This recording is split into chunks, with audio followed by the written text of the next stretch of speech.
اعوذ باللہ من الشیطان الرجیم بسم اللہ الرحمن الرحیم الحمد للہ رب العالمین والصلاة والسلام علی اشرف الانبیاء والمرسلین واہل بیتہ الطیبین الطاہرین المعصومین اما بعد۔ سورہ مبارکہ سبا آیت نمبر 33 سے آیت نمبر 33 سے 40 گزشتہ صفحے کے اختتام پر ہم نے دیکھا کہ پروردگار عالم نے ایک مکالمہ ہمارے سامنے رکھا تھا جس کا آغاز ہوا تھا گزشتہ صفحے کے اختتام پر، کہ جو مستکبرین ہیں اور جو مستضعفین ہیں، یعنی وہ جو دنیا کے اندر لیڈران شمار ہوتے تھے، رہنما شمار ہوتے تھے جبکہ ان کو کوئی حق نہیں تھا، اور جو انفلوئنس کرتے تھے ان دبے ہوئے اور پسے ہوئے افراد کو، اور ان کے انفلوئنس کی وجہ سے بظاہر وہ دبے ہوئے افراد اپنے نظریات کو شیپ دیتے تھے، تشکیل دیتے تھے، اگرچہ ان افراد کا اپنے نظریات کو ان لوگوں کے انفلوئنس پر تبدیل کرنا یا شکل دینا کسی طور پر بھی جسٹیفائیبل نہیں ہے۔ اسی کی منظر کشی یہاں پر ہو رہی تھی کہ پروردگار عالم نے یہ ارشاد فرمایا کہ تم دیکھو گے، کاش کہ تم دیکھو اس وقت کو کہ جب ظالمین کھڑے ہوں گے اپنے رب کے سامنے، ان میں سے بعض دوسروں سے سوال کر رہے ہوں گے، بات کر رہے ہوں گے، تو جو دبے ہوئے افراد تھے وہ کہہ رہے ہوں گے ان سے جو مستکبرین تھے کہ اگر تم نہ ہوتے تو ہم یقیناً مومن ہو جاتے۔ تو جو مستکبرین تھے وہ ان لوگوں سے کہیں گے کہ ہدایت آنے کے بعد ہم نے تم کو روکا تھا جبکہ وہ تم تک پہنچ چکی تھی، تم خود مجرم ہو۔ اب اس کے بعد یہی مکالمہ آگے بڑھتا ہے، وقال الذین استضعفوا للذین استكبروا، مستضعفین کہیں گے مستکبرین سے، بل مکر اللیل والنہار، کہ بھئی یہ تو زمانے کی نئی رنگی ہے، یعنی یہ تو بس زمانہ تھا کہ جس کی وجہ سے یہ سب کچھ ہو گیا، یعنی وہ تقدیر کے حوالے کر دیں گے، زمانے کے حوالے کر دیں گے کہ بھئی ایسا ہی معاملہ تھا۔ استعمروننا ان نکفر باللہ، کہ جب تم ہمیں حکم دیتے تھے کہ ہم اللہ کا انکار کر دیں، ونجعل لہ اندادا، اور ہم اس کے ساتھ شریک ٹھہرائیں، واسروا الندامۃ لما رأوا العذاب، اور جب عذاب کو دیکھیں گے تو وہ ندامت کو چھپائے ہوئے ہوں گے، یعنی دل ہی دل کے اندر پچھتاتے ہوں گے۔ اسرو کا جو لفظ ہے وہ ان الفاظ میں سے ہے کہ جس کے عجیب متضاد معنی ہیں، یعنی ایک طرف اس کا مطلب چھپانے کا ہے اور ایک طرف اس کا مطلب ظاہر کرنے کا ہے، اور دونوں معنی یہاں پر ممکن بھی ہیں کہ دل میں وہ پچھتاوے کو چھپا رہے ہوں گے کہ کیوں ایسا ہم لوگوں نے کیا، یعنی بظاہر اگر آپ دیکھیں تو کبھی وہ کہتے ہیں کہ ان لوگوں نے ہمیں مروا دیا، اور کبھی یہ کہتے ہیں کہ زمانے نے ہمیں مروا دیا، اور دونوں باتیں اپنی جگہ پر غلط ہے، اس لیے کہ آخری فیصلہ تو ان کا خود کا تھا۔ زمانہ کیا انفلوئنس کرے گا، مجبور کرنا یا گن پوائنٹ کے اوپر کسی کو کافر بنانا یہ زمانے کا کام نہیں ہے۔ اسی طرح سے مستکبرین اگر بول رہے تھے کہ تم کافر ہو جاؤ تو ان کے بولنے سے ان کو کسی طرح سے بھی فورسفلی کافر نہیں بنایا جا سکتا تھا۔ وہ تو اگر زیادہ سے زیادہ یہ کہہ سکتے تھے کہ اپنی زبان سے اقرار کرو، لیکن دل میں یہ لوگ کیوں خدا کے بارے میں سنجیدہ نہیں ہوئے، کیوں وہ ایمان نہیں لے آئے، کیوں انہوں نے دل ہی دل کے اندر خدا متعال سے گڑ گڑا کر اپنی ایمان کا اظہار کر کے ان لوگوں سے برات کا اعلان نہیں کیا۔ وہ یہی کہتے تھے کہ اے پروردگار اگرچہ یہ ہمیں مجبور کر رہے ہیں لیکن تو جانتا ہے کہ ہم دل سے مومن ہیں، تو ظاہر ہے کس طرح کی رسوائی ان کو نہ ہوتی۔ یہ تو وہ افراد تھے کہ جنہوں نے ہوا کے رخ پر بہرحال فیصلہ کیا، اپنے اس فیصلے کی وجہ سے ان کو یہاں پر مجرم سے تعبیر کیا جا رہا ہے، ظالم سے تعبیر کیا جا رہا ہے۔ اگر آپ دیکھیں تو ابتدائی میں پروردگار عالم نے ظالمون کا لفظ استعمال کیا سب کے لیے، یعنی یہ گروہ وہ ہے کہ جو نہ فقط یہ کہ زبان سے اظہار کر رہا تھا بلکہ دل سے بھی کافر ہو چکا تھا۔ انہوں نے اس معاملے کو سنجیدگی سے انالائز کیا ہی نہیں تھا، جتنی ان کی کیپیسٹی تھی اتنا انالیسس بھی انہوں نے نہیں کیا تھا، جس کی وجہ سے یہ ظالمین کا مصداق قرار پائے۔ اب یہاں پر پہلے وہ مستضعفین جو ہیں مستکبرین کے اوپر ڈالتے ہیں اور پھر اس کے بعد زمانے کی بات کرتے ہیں، تو اصل جو پچھتاوا ہے وہ دل کے اندر موجود ہے کہ ایسا ہم نے کیوں کیا، اور دوسرا یہ کہ بہرحال الفاظ کے ذریعے سے وہ اس کا اظہار بھی کر رہے ہیں۔ تو اثر الندامت لما رأوا العذاب، جب عذاب کو دیکھیں گے تو دل میں انہوں نے ندامت کو چھپایا ہوا ہوگا، دل میں پچھتا رہے ہوں گے، زبان سے اظہار کر رہے ہوں گے، یہ مطلب بھی اس کا نکل سکتا ہے۔ وجعلنا الاغلال فی اعناق الذین کفروا، اور ہم نے زنجیریں ڈال دی ہیں گردنوں میں ان لوگوں کے کہ جنہوں نے کفر اختیار کیا. هل یجزون الا ما كانوا يعملون، تو کیا ان کو سزا دی جا رہی ہے سوائے اس کے کہ جو یہ لوگ اعمال کیا کرتے تھے. ایک مرتبہ پھر ہمارے سامنے آ گیا کہ یہاں پر مستضعفین سے وہ افراد مراد نہیں ہے کہ جن کو پریشرائز کیا گیا اور ظاہری طور پر انہوں نے کفر کا اظہار کیا، بلکہ یہ دل سے بھی کافر ہو چکے تھے، کفر کو انہوں نے اختیار کیا تھا، اور ان کے اعمال ہیں کہ جن کی انہیں سزا دی جا رہی ہے. اگلی آیت میں پروردگار عالم ارشاد فرماتا ہے کہ وما ارسلنا فی قریۃ من نذیر، جب بھی ہم نے کسی قریے کسی بستی کے اندر کوئی نذیر بھیجا، ڈرانے والا کوئی نبی بھیجا، الا قال مترفوها، مگر یہ کہ وہاں کے جو دولت مند تھے ان لوگوں نے کہا ان بما ارسلتم به کافرون، کہ ہم اس چیز کا کہ جسے دے کر تمہیں بھیجا گیا ہے انکار کرنے والے ہیں. یعنی جو نبیوں کی مخالفت پر آمادہ ہوتے ہیں وہ عام طور پر کچھ گروہ ہوتے ہیں، اور ان گروہوں کے اندر سر فہرست گروہ جو ہے وہ پیسے والوں کا ہے. دوسرے گروہ بھی ہیں، مگر یہاں پروردگار عالم نے مترفین کا ذکر کیا ہے، یعنی دولت مند جو مرفوع الحال ہے، تو انہیں ظاہر ہے کہ اپنی عیاشی کے خلاف نظر آتا ہے نبیوں کا پیغام. کوئی نبی تو یہ کہے گا کہ خدا کی راہ میں خرچ کرو، تو اس سے ظاہر ہے کہ ان کے جیب کا وزن جو ہے وہ ہلکا ہو جاتا ہے. نبی تو یہ کہے گا کہ وہ صبح کو اٹھیں اور فجر کی نماز پڑھیں، تو ظاہر ہے کہ اس کے نتیجے میں ان کی نیند خراب ہوتی ہے. تو یہ تمام تر چیزیں جو ہیں وہ پیسے والوں کو آسانی سے ہضم نہیں ہوتی ہیں، تو وہ ان تمام تر پیغامات کو پابندی کے طور پر دیکھتے ہیں، اپنی عیاشیوں کے خلاف دیکھتے ہیں. تو پھر اگر تزکیہ نفس نہ ہو اور وہ آمادہ نہ ہو تو پھر ظاہر ہے کہ وہ نبیوں کے خلاف ہو جاتے ہیں اور اعلان کفر کر دیتے ہیں. وقالو، اور وہ کہتے ہیں کہ نحن اکثر اموالا و اولادا، کہ بھائی ہمارے پاس تو مال بھی زیادہ ہے، ہمارے پاس تو اولاد بھی زیادہ ہے. یعنی منی اور ہیومن ریسورس، جب یہ دونوں چیزیں ہمارے پاس زیادہ ہے تو وما نحن بمعذبین، ہم تو عذاب کا شکار نہیں ہوں گے، ہم پر تو عذاب نہیں کیا جائے گا.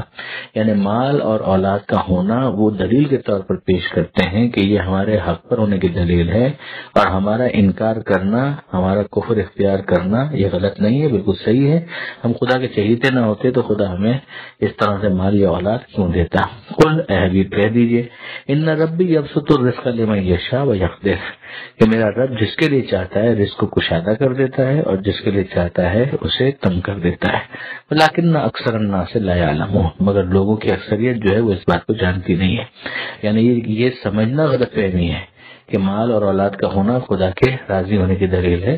بلکہ مال اور اولاد تو خود اپنی جگہ پر ایک امتحان کا ذریعہ ہے. اموالکم و اولادکم فتنہ، جو دوسری جگہ پر آیا ہے کہ تمہارا مال اور تمہاری اولاد یہ فتنہ ہے. فتنے سے مراد اردو والا نہیں، امتحان کا ذریعہ ہے. وما اموالکم و اولادکم، آگے دیکھیے پروردگار فرما رہا ہے، اور تمہارا مال اور تمہاری اولاد باللتی تقربکم عندنا زلفا، یہ ہمارے لیے ہماری طرف قربت میں ذرا سا بھی اضافہ نہیں کرتے. یعنی صرف اس وجہ سے کہ تم مالدار ہو تم خدا کے قریب نہیں ہو جاتے، اس وجہ سے کہ تم صاحب اولاد ہو تم خدا کے قریب نہیں ہو جاتے. الفاظ کو پلٹ دیجئے کہ اگر مال نہ ہو تو خدا کے ناراض ہونے کی دلیل نہیں ہے، اگر اولاد نہ ہو تو خدا کے ناراض ہونے کی دلیل نہیں ہے. وہ بھی امتحان کا ایک انداز ہے، یہ بھی امتحان کا ایک انداز ہے. اتنا تو یہاں پر صراحت کے ساتھ اعلان ہے کہ مال کا ہونا اور اولاد کا ہونا یہ خدا سے قریب ہونے کی ذرا سی بھی دلیل نہیں ہے. الا من آمن وعمل صالحا، ہاں سوائے اس کے کہ جو ایمان لائے اور جو عمل صالحہ کو انجام دے. تو ایمان اور اعمال صالح کی وجہ سے یقیناً خدا کی قربت ملے گی. اس میں اگر تمہارا مال اور تمہاری اولاد تمہارے پاس ہے اور تم ان کو بھی ایمان اور اعمال صالح کے لیے استعمال کرو تو کیا کہنا. مال کے ذریعے دوسروں کی مدد کرنا قربتاً اللہ، اگر زکوٰۃ نکال رہے ہو، خمس نکال رہے ہو، صدقہ دے رہے ہو، انفاق فی سبیل اللہ کر رہے ہو تو کیا کہنا. اگر اس کے ذریعے سے لوگوں میں تعلیم عام کر رہے ہو، لوگوں کی مسائل کو حل کر رہے ہو، اس کا قربتاً اللہ ہو رہا ہے، پھر تو یقیناً یہ خدا سے قربت کا سبب بنیں گے. اسی طرح سے اولاد، اگر اولاد کو اچھی تربیت دے کر راہ راست پر رکھا تو یقیناً یہ اولاد بھی ماں باپ کے لیے باعث قربت بنے گی. پروردگار عالم ان سے راضی ہوگا کہ کیا اچھی اولاد ہے کہ جس کی تم نے تربیت کی. پھر تو وہ اولاد بھی جب تک نیکی کر رہی ہے وہ ماں باپ کے نامہ اعمال میں لکھا جاتا رہے گا. فَأُولَئِكَ لَهُمْ جَزَاءُ الضِّعْفِ، تو یہ تو وہ ہے کہ جن کو بیش از بیش جزا ملے گی. بما عملو، ان کے اعمال کی وجہ سے جنہوں نے انجام دیے. وہم فی الغرفات آمنون، اور وہ بہشت کے اونچے درجوں میں اطمینان کے ساتھ ہوں گے. والذین یسعون فی آیاتنا معاجزین، اور وہ کہ جو ہماری آیتوں ہماری نشانیوں کے لیے مقابلے کی کوشش کرتے ہیں، اولئک فی العذاب محضرون، تو وہ تو ہمارے عذاب کا شکار ہوں گے، عذاب میں حاضر کیے جائیں گے۔ قل اے حبیب کہہ دیجئے ان ربی یبسط الرزق لمن یشاء من عبادہ ویقدر له، کہ یقیناً میرا رب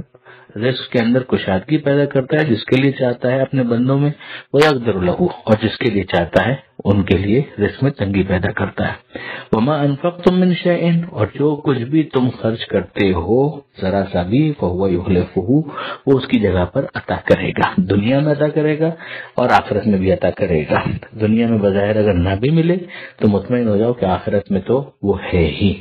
دنیا میں ملے گا تو اس کی جگہ پر یقیناً جس میں اضافہ ہو جائے گا، اور اگر دنیا میں نہ ملا تو وہاں پر ثواب تو محفوظ ہے ہی، وہ بڑھ چڑھ کر ثواب وہاں پر عطا کیا جائے گا۔ اس کا اگر کسی کو ایمان نہیں ہے، یقین نہیں ہے، تو وہ اس بحث سے خارج ہے۔ وَهُوَ خَيْرُ الرَّازِقِينَ، اور وہ بہترین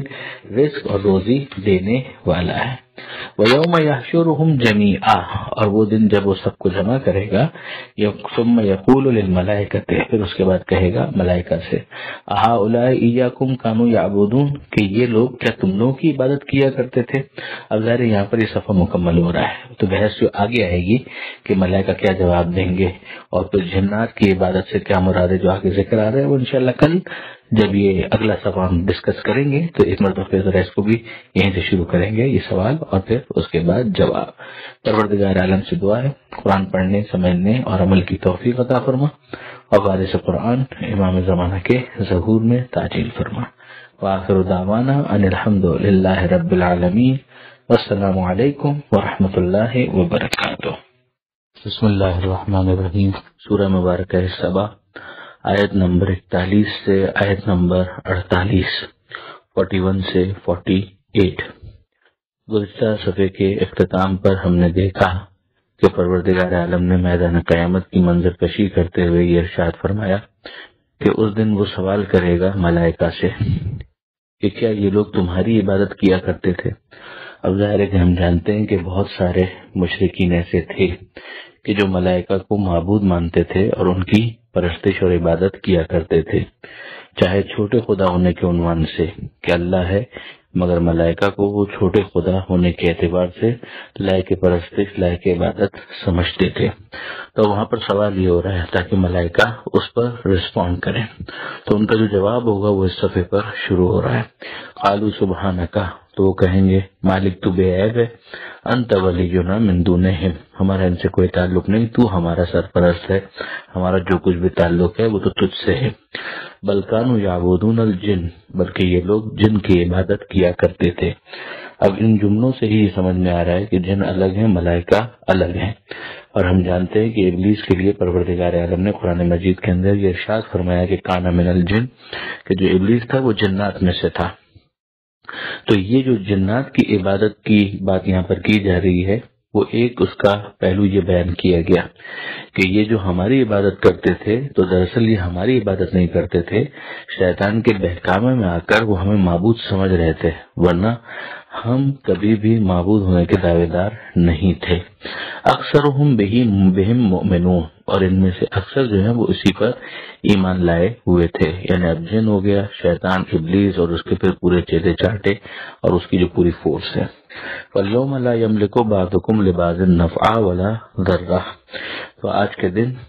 ایک دوسرے کو کوئی فائدہ نہیں پہنچا سکے گا، نہ ہی کوئی نقصان پہنچا سکے گا۔ یعنی آج کا دن تو اب حساب کتاب کا دن ہے، اس حساب کتاب کے دن نہ کوئی دھاندلی ہو سکتی ہے، نہ کوئی انڈیو فیور ہو سکتا ہے، اور نہ ہی کسی قسم کا نقصان کسی کو پہنچایا جا سکتا ہے، یعنی کسی ظلم کی بھی کوئی گنجائش نہیں ہے اور کسی انڈیو فیور کی بھی کوئی گنجائش نہیں ہے۔ وَنَقُولُ لِلَّذِينَ ظَلَمُوا، اور ہم کہیں گے ان لوگوں سے کہ جنہوں نے ظلم کیا، ذُوقُوا عَذَابَ النَّارِ، چکھو آگ کا عذاب، الَّتِي كُنتُم بِهَا تُكَذِّبُونَ، وہی کہ جس کا تم انکار کرتے تھے، جس کو تم جھٹلاتے تھے، پریسائزلی جس کی تم تکذیب کیا کرتے تھے۔ وَإِذَا تُتْلَىٰ عَلَيْهِمْ آيَاتُنَا بَيِّنَاتٍ، اور اب اس کے بعد فوراً دنیا کی بات ہو رہی ہے کہ یہ تو قیامت کی منظر کشی ہو گئی، اور وہاں پر یہ بھی بتا دیا گیا کہ آگ کا عذاب ظالموں کا انتظار کر رہا ہے، اور وہاں پر یہ جملہ سننا پڑے گا، یعنی ایک تو آگ کا عذاب اور پھر یہ اعلان خدا کی طرف سے، یہ خود اس عذاب سے بھی بڑھ کر ہے کہ جہاں پر پروردگار عالم کی ناراضی کا اعلان ہو رہا ہے۔ تو اب سمجھایا جا رہا ہے کہ اب یہ تو ہوگا وہاں پر، اور اس دنیا کے اندر ان لوگوں کا ماجرا کیا ہے؟ وَإِذَا تُتْلَى عَلَيْهِمْ آيَاتُنَا بَيِّنَاتٍ، اور جب ان کے سامنے ہماری واضح آیتیں پڑھی جاتی ہیں، قالوا، تو وہ کہتے ہیں ما ھذا الا رجل، یہ پہلا ان کا اسٹیٹمنٹ آ رہا ہے، اس کے بعد دو اور اسٹیٹمنٹس آئیں گے کہ ما ھذا الا رجل يريد ان يصدكم عما كان يعبد آباؤكم، کہ بھئی یہ تو جوان، یہ مرد، یہ تو صرف اور صرف یہ چاہتا ہے کہ تمہیں روک دے اس طریقہ عبادت سے کہ جو تمہارے باپ دادا کا طریقہ عبادت تھا، یعنی یہ تمہارا کسٹم، جو تمہاری ٹریڈیشن، یہ جو تمہارا کلچر ہے عبادت کا، اس کے اندر یہ تبدیلی لینا چاہتا ہے۔ یعنی اب اس کا مطلب کیا ہوا کہ آیات بینات ہیں، مگر وہ بینات آیات، واضح آیتیں، ان پر یہ غور نہیں کرتے، بلکہ وہ کرتے یہ ہیں کہ الزام لگاتے ہیں نبی صلی اللہ علیہ وآلہ وسلم پر، اور الزام یہ لگاتے ہیں کہ بھئی یہ تو فقط ایک میر چینج ہے کہ جس کے لانے کے لیے سارے ایفرٹ کر رہا ہے، یعنی ان کے پاس کوئی وحی نازل نہیں ہوتی، ان کے اوپر کوئی کلام نازل نہیں ہوتا، یہ کوئی نبی برحق نہیں ہے صلی اللہ علیہ وآلہ وسلم، بس یہ اپنے طور پر ایک چینج لانا چاہتے ہیں، اور جو باپ دادا کا طریقہ کار ہے اس سے تم کو ہٹانا چاہتے ہیں۔ تو اب اس ایک آیت کے اندر پروردگار عالم نے دو چیزوں کو بتایا کہ آیتیں بالکل واضح ہیں، مگر ان واضح آیتوں پر غور کرنے کے بجائے یہ پیغمبر اکرم پر الزام لگا رہے ہیں۔ اچھا، دوسرا جملہ اس آیت کے بارے میں، وہ جو واضح آیتیں ہیں ان کے بارے میں، وقالوا، اور یہ لوگ کہتے ہیں، انہوں نے کہا ما ھذا الا افک مفترا، کہ یہ تو نہیں ہے بلکہ صرف اور صرف گڑھا ہوا جھوٹ ہے، یعنی یہ جو کچھ بھی یہ جوان سنا رہا ہے، یہ جو بھی باتیں بیان کر رہا ہے یہ نبی صلی اللہ علیہ وآلہ وسلم، یہ سب کا سب گڑھا ہوا جھوٹ ہے، یعنی فیبریکیٹڈ ایک لائی ہے، اس کا حقیقت سے کوئی تعلق نہیں ہے۔ وقال الذین کفروا للحق لما جاءهم، اور کہا ان لوگوں نے کہ جنہوں نے کفر اختیار کیا حق کے بارے میں جب ان کے پاس آیا، ان ھذا الا سحر مبین، کہ یہ تو کھلا ہوا جادو ہے۔ اب ان تینوں اسٹیٹمنٹ کو آپ پھر سے اینالائز کر لیجئے، آیتیں بینات ہیں، واضح آیتیں ہیں، لانے والے رسول صلی اللہ علیہ وآلہ وسلم ہیں، اور ان کے کامنٹس کیا ہیں رسول کے بارے میں کہ یہ تو بس ایک اپنے طور پر تبدیلی لانے کے لیے اور باپ دادا کے طریقے سے ہٹانے کے لیے انہوں نے یہ معاذ اللہ شوشہ چھوڑ دیا ہے، اور دوسری طرف جو آیات بینات ہیں یہ گڑھی ہوئی ہیں، اور تیسری چیز یہ ہے کہ یہ کھلا ہوا جادو ہے۔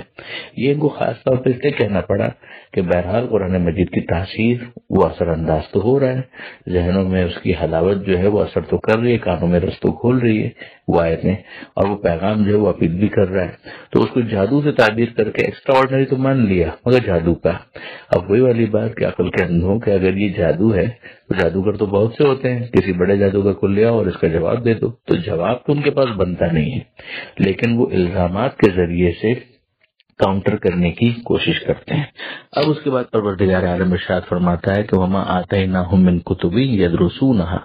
ہم نے انہیں کچھ کتابیں نہیں دی ہیں جنہیں وہ پڑھتے ہوں، یعنی ایسا تو نہیں ہے یہ جو اس کو کاؤنٹر کر رہے ہیں تو یہ کچھ بات کرتے کہ بھئی ہمارے پاس اس سے پہلے ایک کتاب آ چکی ہے، کتابوں کا سلسلہ رہا ہے، اس کے اندر ہم لوگ یہ پڑھتے ہیں کہ اب تو کوئی رسول نہیں آئے گا۔ مثلا آپ یوں سوچئے کہ قرآن مجید کے اندر ختم نبوت کی آیت موجود ہے، قرآن کا خدا کی کتاب ہونا ثابت ہے، اب اس کے بعد اگر کوئی نبوت کا دعویٰ کرے تو ہم اس کو چیلنج کریں گے، ہم کہیں گے کہ پہلے سے ہمارے پاس کتاب موجود ہے اور اس کے اندر تو ختم نبوت کا اعلان ہو چکا ہے، تو اب تمہاری بات جو ہے وہ بے وزن ہے۔ پروردگار فرماتا ہے کہ ہم نے ان کو کوئی ایسی کتاب نہیں دی ہے کہ جس کو یہ لوگ پڑھتے ہوں، تو ان کے پاس تو کوئی کتاب ہی نہیں ہے، تو یہ بات کہنا ہے کہ یہ رسول نہیں ہے، اس نے گڑھ لیا ہے، جواب ان سے بنتا نہیں ہے، تو دلیل کیا ہے ان کے پاس؟ وما ارسلنا الیہم قبلک من نذیر، اور اے حبیب آپ سے پہلے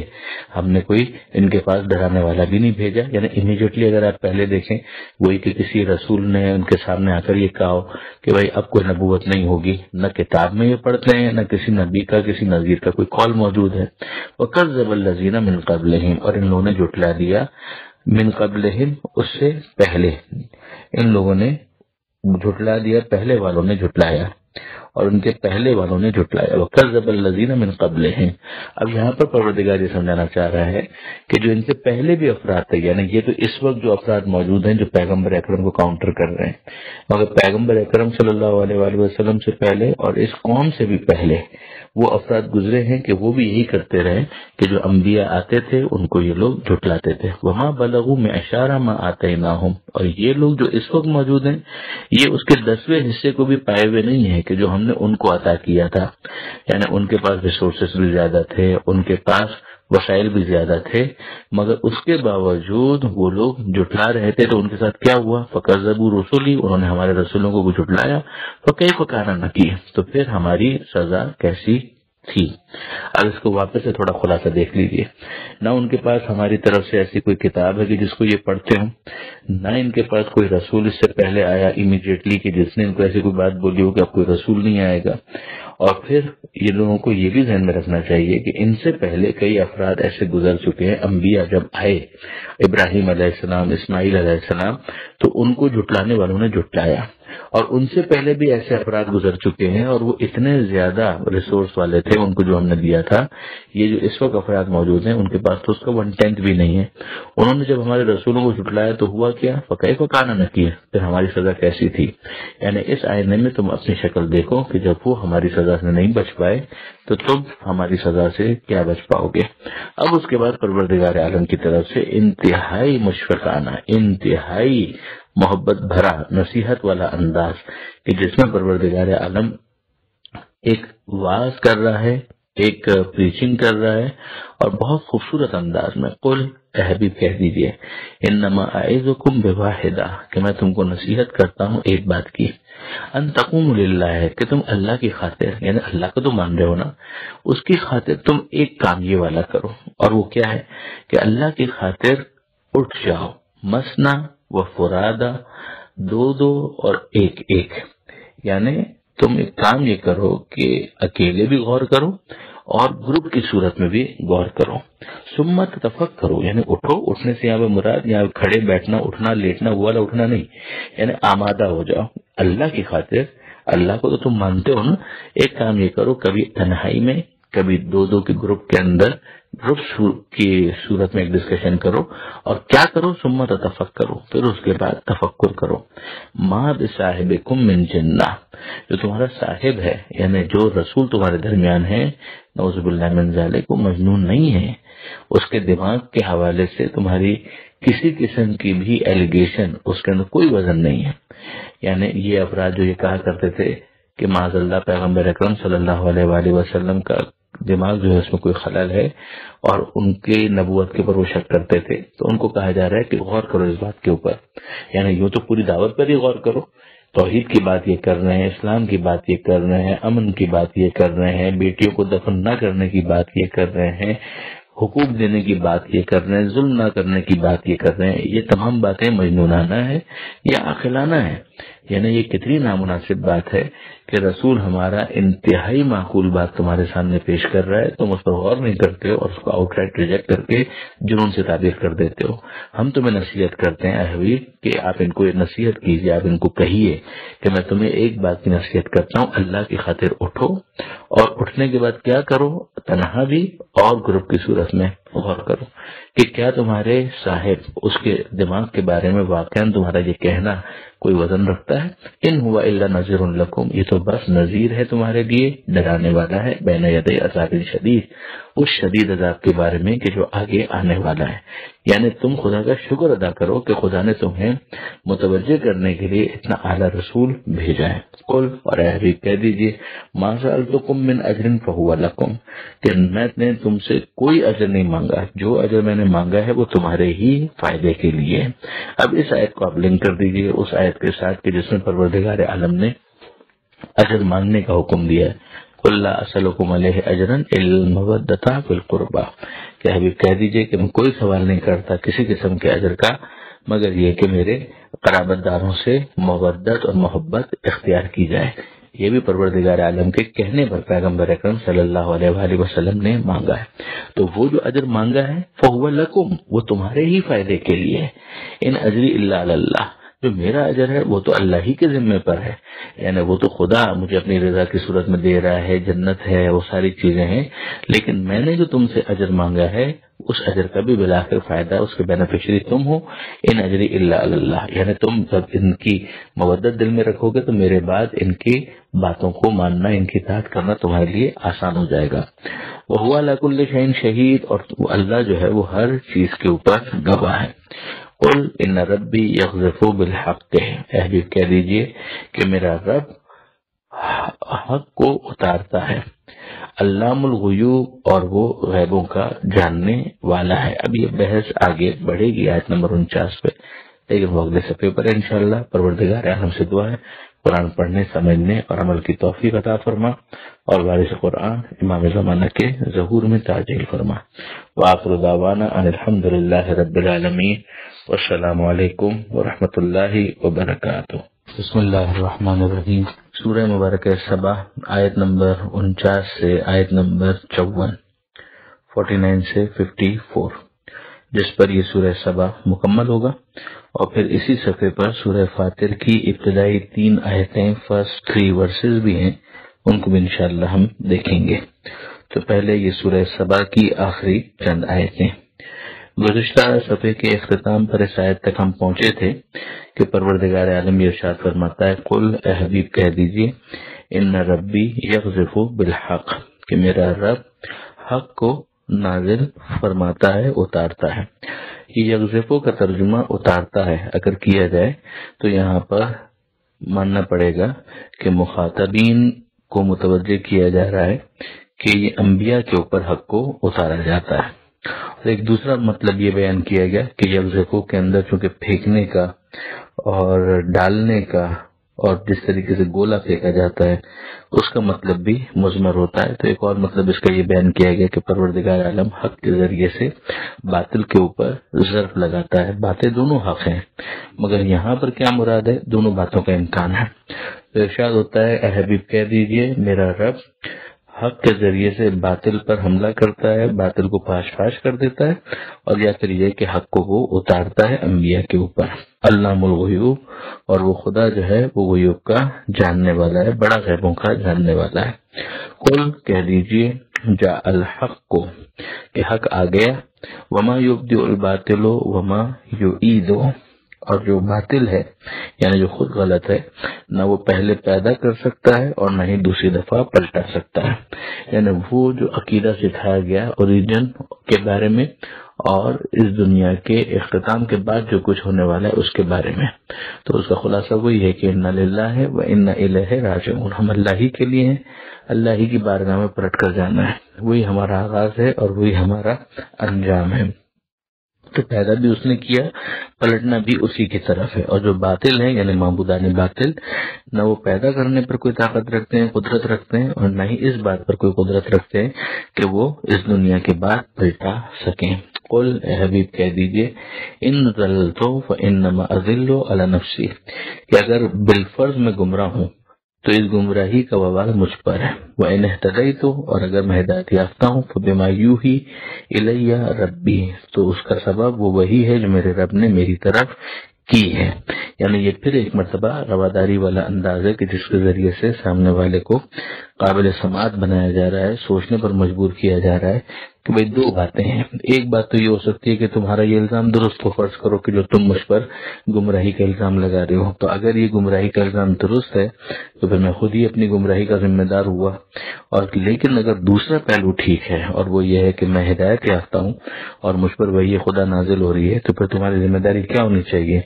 ایک تو یہ کہ میں ہدایت یافتہ ہوں اپنے پروردگار کی طرف سے اور وہی ہو رہی ہے تو وہی میں تم کو سنا رہا ہوں، تو تمہیں بھی اس ہدایت سے استفادہ کرنا چاہیے۔ تو اب تو تمہارے لیے ضروری ہو جاتا ہے کہ تم اس پر غور کرو، صرف الزام مت لگاؤ، صرف ایلیگیشن اور ایکوزیشن سے کام مت لو، بلکہ تھوڑا ٹھنڈے دل سے غور کرو کہ جو میری باتیں ہیں ان میں کتنی معقولیت ہے، کتنا ثبوت ہے،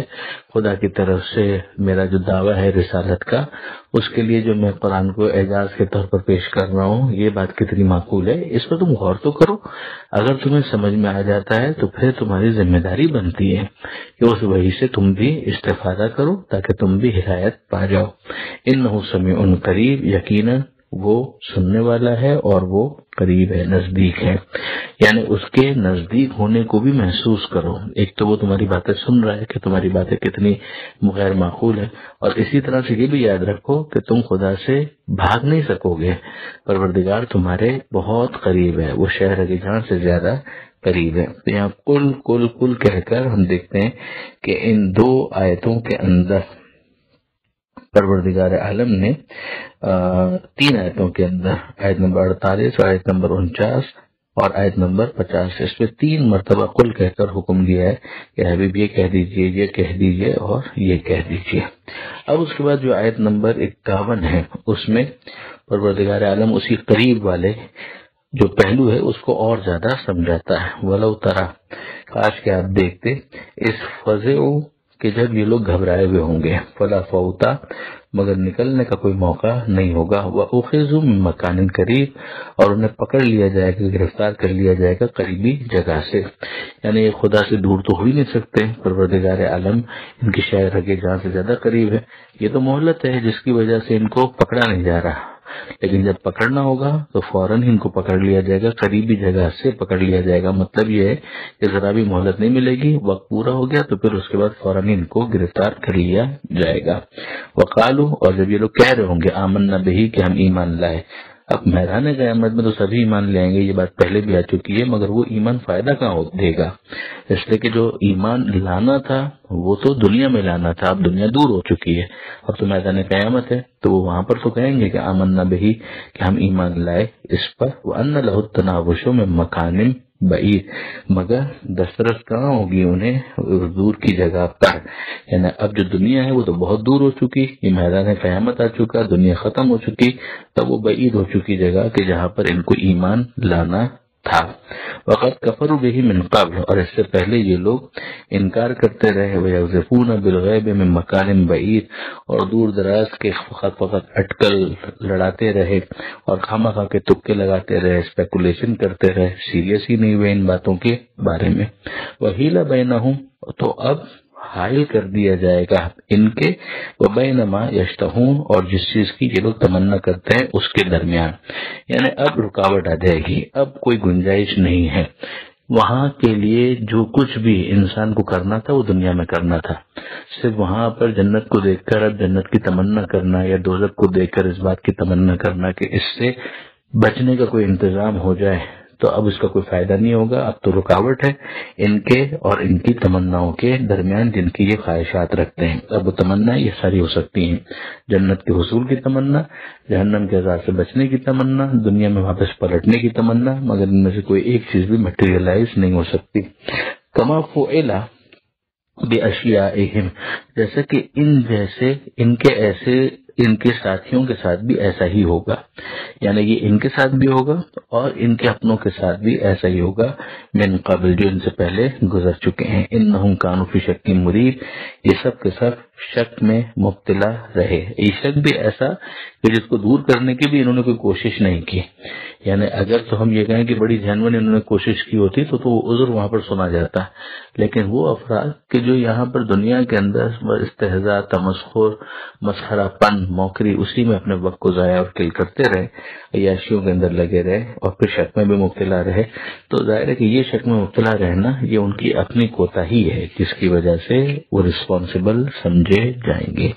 یہ آیت نمبر 54 کی جس کے اوپر سورہ سبا الحمدللہ مکمل ہو گیا۔ اس کے بعد 35واں سورہ ہے سورہ فاطر، یہ بھی مکی سورہ ہے، یعنی حضور صلی اللہ علیہ وآلہ وسلم پر ہجرت سے پہلے نازل ہوا تھا، اس کی 45 آیتیں ہیں، 45۔ فاطر اس کو اسی لیے کہا گیا کہ پہلی آیت میں فاطر کا لفظ استعمال ہوا ہے اور یہ پروردگار عالم کی صفت کے طور پر استعمال ہوا ہے، خالق کا مطلب فاطر کے ذریعے سے بھی ادا کیا جاتا ہے، چونکہ ملائکہ کا ذکر ہے لہذا اس سورہ کا نام سورہ ملائکہ بھی ہے، مگر زیادہ مشہور نام وہی سورہ فاطر ہے۔ تو ذرا ابتدائی جو اس کی 3 آیتیں ہیں اس کو ہم دیکھ لیں جو صفحے کے اوپر موجود ہے۔ بسم اللہ الرحمن الرحیم، شروع اللہ کے نام سے جو رحمان ہے رحیم ہے، اس کے نام کے سہارے سے کہ جو رحمان ہے اور رحیم ہے۔ الحمدللہ، تمام تعریفیں اللہ کے لیے۔ ایک مرتبہ پھر ایک اور سورہ ہمارے سامنے آ گیا کہ جس کا آغاز الحمدللہ سے ہو رہا ہے۔ اس سے پہلے ہم نے دیکھا کہ سورہ سبا کا آغاز بھی الحمدللہ سے ہوا تھا۔ تمام تعریفیں اللہ کے لیے۔ فاطر السماوات والارض، جو آسمانوں اور زمین کا پیدا کرنے والا ہے۔ جاعل الملائکۃ رسلا، جو ملائکہ کو قاصد بنانے والا ہے، پیغام رساں بنانے والا ہے۔ اولی اجنحۃ، وہ ملائکہ کہ جو پروں والے ہیں، شہ پروں والے ہیں۔ کتنے پروں والے ہیں؟ مثنا و ثلاث و رباع، دو دو پر، تین پر اور چار پروں والے ملائکہ ہیں۔ اور ظاہر ہے کہ پروں کا کام کیا ہوتا ہے؟ فوراً ذہن میں آتا ہے کہ پرواز کرنا، اور ملائکہ کی پرواز جو ہے زمین پر، آسمان پر، زمین پر اترنا، آسمان کی طرف جانا، یہ ان کے حوالے سے ہمیں ملتا ہے۔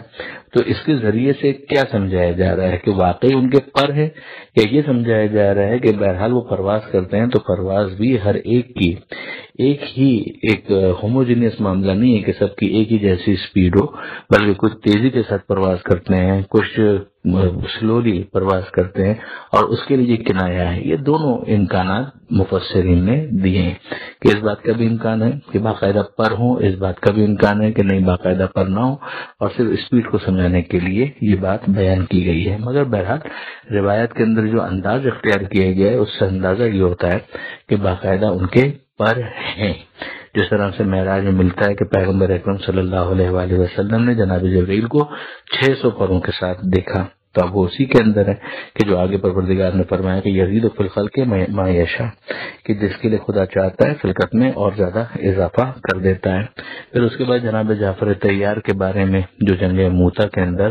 شہید ہوئے تھے، اور اسی طرح سے حضرت ابوالفضل عباس کے بارے میں بھی جو کربلا کے اندر شہید ہوئے تھے، اور ان دونوں کے ساتھ یہ ہوا تھا کہ ان کے بازو قلم ہوئے تھے۔ تو اس میں یہ ملتا ہے کہ پروردگار عالم نے ان کو پر عطا کیے، اور یہ بھی ملائکہ کے ساتھ جنت میں پرواز کرتے ہیں، تو وہاں پر بھی پر کا ذکر خاص اہتمام کے ساتھ آیا ہے۔ تو اس سے اندازہ ہوتا ہے کہ یہ پروردگار عالم نے باقاعدہ ان کو عطا بھی کیا ہے، اور آیت کے الفاظ کا ظاہر بھی اسی بات پر دلالت کرتا ہے، اور اس کے خلاف جانے کی کوئی خاص وجہ بھی نہیں ہے۔ تو یہاں پروردگار عالم نے ملائکہ کو رسولان سے تعبیر کیا ہے کہ یہ پیغام رساں ہے۔ اب ظاہر ہے کہ ان کی پیغام رسانی ویسی نہیں ہوگی کہ جیسی نبیوں کی ہے، کہ نبیوں کو تو صرف پیغام پہنچانا نہیں ہے، رول ماڈل بھی بننا ہے، عملی طور پر بہت کچھ کر کے بھی دکھانا ہے۔ ان کا کام ملائکہ کا وہ صرف پیغام پہنچانا ہے۔ پھر پروردگار عالم فرماتا ہے ان اللہ علی کل شیء قدیر، کہ اللہ ہر چیز کے اوپر قدرت رکھتا ہے۔ ما یفتح اللہ للناس من رحمت فلا ممسک لها، اللہ لوگوں کے لیے جو رحمت نازل کرتا ہے، عطا کرتا ہے، کھولتا ہے، اسے روکنے والا کوئی نہیں ہے۔ وما یمسک فلا مرسل له من بعده، اور جسے وہ روکے تو اس کے بعد اسے بھیجنے والا کوئی نہیں۔ وهو العزیز الحکیم، اور وہ عزیز ہے یعنی شکست ناپذیر، اور حکیم ہے یعنی بڑی سوجھ بوجھ والا۔ یا ایھا الناس، اے لوگوں، اذکروا نعمت اللہ علیکم، اللہ کی نعمت جو تم پر ہے اس کو یاد کرو۔ هل من خالق غیر اللہ، کہ اللہ کے سوا بھی کوئی خالق ہے، یعنی توحید ایک نعمت ہے۔ یرزقکم من السماء والارض، جو تمہیں آسمان سے رزق دیتا ہے اور زمین سے بھی۔ لا الہ الا ہو، اس کے سوا کوئی خدا نہیں۔ فانا تؤفکون، تو تم کہاں بھٹکتے جا رہے ہو۔ اب اگر آپ دیکھیں تو ان تین آیتوں کے اندر مسلسل پروردگار عالم کی مختلف صفات کا ذکر ہے، فقط اس کو ذرا لسٹ کر لیجئے۔ حمد اللہ کے لیے، آسمان زمین کا خالق وہی ہے، فرشتوں کو رسولان پیغام رسان بنانے والا وہی ہے، اپنے خلقت میں جتنا چاہتا ہے اضافہ کرتا ہے، اور پھر اس کے بعد ہر چیز کا قادر ہے۔ اگر وہ رحمت کو کھول دے تو کوئی روکنے والا نہیں ہے، اگر وہ روک دے تو کوئی بھیجنے والا نہیں ہے۔ وہ عزیز ہے یعنی غالب ہے، شکست ناپذیر ہے، حکیم ہے یعنی حکمت والا ہے، صحیح کام کرنے والا ہے۔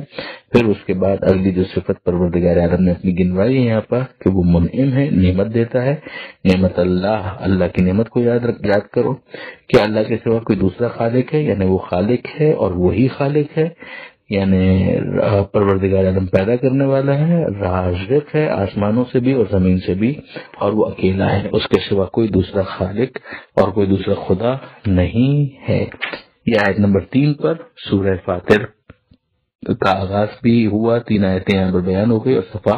مکمل ہو گیا۔ پروردگار عالم سے دعا ہے قرآن پڑھنے، سمجھنے اور عمل کی توفیق عطا فرما، اور وارث قرآن امام زمانہ کے ظہور میں تعجیل فرما۔ وآخر دعوانا ان الحمد للہ رب العالمین، والسلام علیکم ورحمۃ اللہ وبرکاتہ۔